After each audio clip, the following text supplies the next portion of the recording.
Well, I didn't foresee this coming. Welcome back to Forza Horizon 5, and today we have got the Alfa Romeo 4C. You can grab it this week for only 40 points on the Festival playlist. Now I know what you're thinking, what's the difference between this and the 8C, and honestly I have absolutely no idea, but it does look rather interesting. Going to the inside, it looks still kind of interesting, if a little bit bland, and is that a bright red key? But before we get ahead of ourselves, this thing has 240 brake horsepower, 238 foot-pounds of torque, and weighs just over 2,000 pounds with a 1.74, or rounded up, 1.8 litre engine, and a displacement of 41% up front.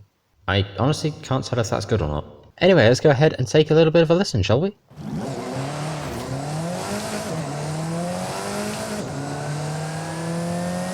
So here we are now over at the upgrade shop. Let's jump straight to conversion and engine swaps and see how many we have. We've got 3 available. Okay, I'll take it. We have got the 1.6 litre inline-4 turbo rally, which is okay, but not great.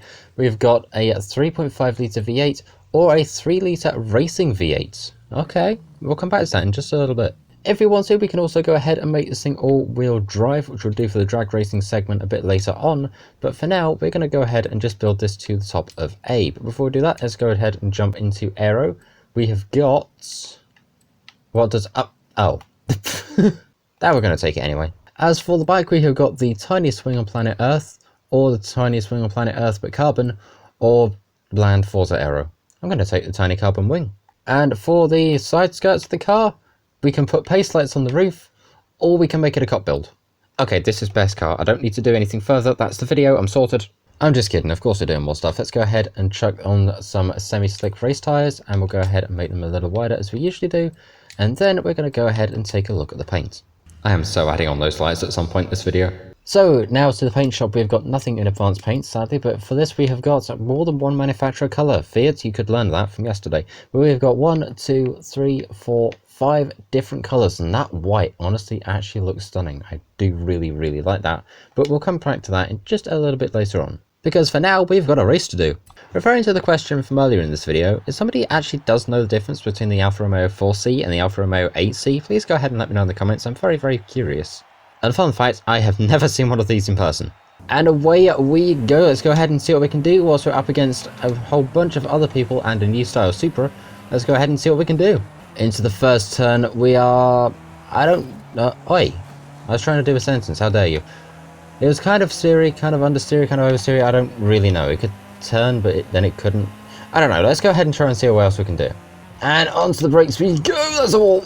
God, 4th gear is absolutely awful in this car. Whoever designed this gearbox at Alfa Romeo, why?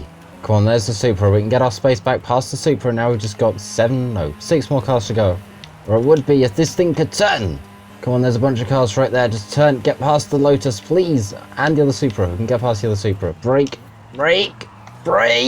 Well, as a result, we are going around the last bend in a whopping 5th place. That has probably been, I think, about the worst race we've had on this course yet.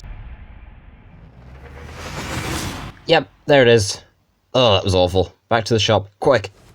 Well, after that absolutely abysmal finish from the Alfa Romeo 4C, we're going to go ahead and probably throw in the racing V8s and also some all-wheel drive, and while we're at it, let's go ahead and chuck in a couple twin turbos, because we're going to go ahead and make this thing a drag racing build, and we're really going to hope it's good at it. Well, there we go, we're now up to 774 brake horsepower. Let's see if that's made any difference. So here we are now over at the main festival. Let's go ahead and do a wheelie check. Do we have anything? No, that is actually kind of pathetic. Okay, over to the drag race. Alright, here we are. I have no idea what the text over that side of the screen meant, but oh well, let's go ahead and get on launch control, and away we go. We have got 770 odd brake horsepower, 4 gears, and hope that this thing's actually going to do well, because, well, let's just say the car last week, well, yesterday, actually I should say, it wasn't too great. There's 197, which is a better, and 214 going off the end of the runway. Okay, an improvement over yesterday, so let's go ahead and see what we can do. And when I say yesterday, I mean the Abarth. I've not filmed this video over 2 days. Road tyres, a check.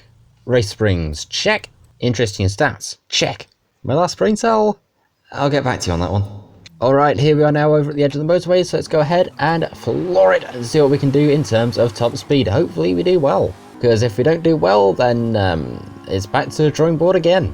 And out of the speed zone at 238.71 miles an hour, and we are still accelerating, so hopefully this could be in for a really good speed by the end of this. And speaking of speed, somewhere down here, there it is, there's our speed camera, 243.57, and going downhill, what do we get? 247, 248 miles an hour out of this thing, which is honestly a massive improvement over what we had earlier, and definitely what we had in yesterday's video. Now, I know next thing is drifting, but I just need to add some things. There we go, much better. Okay, let's go ahead and chuck this thing into here. Let's go ahead and see what we can get out of the drift zone. Chuck it down a gear in the hopes to keep it fully Giancarlo sideways, and 39,039, well, 39,390, but it's still did pretty good. Alright, here we go, going back the other way. Let's see if we can keep this thing going and hopefully not hit the bridge. There we go, cleared the bridge this time. Let's celebrate that with 37,136 points. Not too bad at all. So this thing went from honestly really terrible A-class race car to actually somewhat competent V8 powered drift build. Okay, I'm actually kind of impressed, I'm not gonna lie. And that is definitely a reason why you should go ahead and pick up one of these for yourself to go ahead and check it out as well, because who knows, maybe you could do better than me. Yeah, thank you very much for watching this video. I'll go ahead and see you all in the next one. Like, share, comment, subscribe, all that fun stuff, and I'll see you in the next one. Check out. Bye!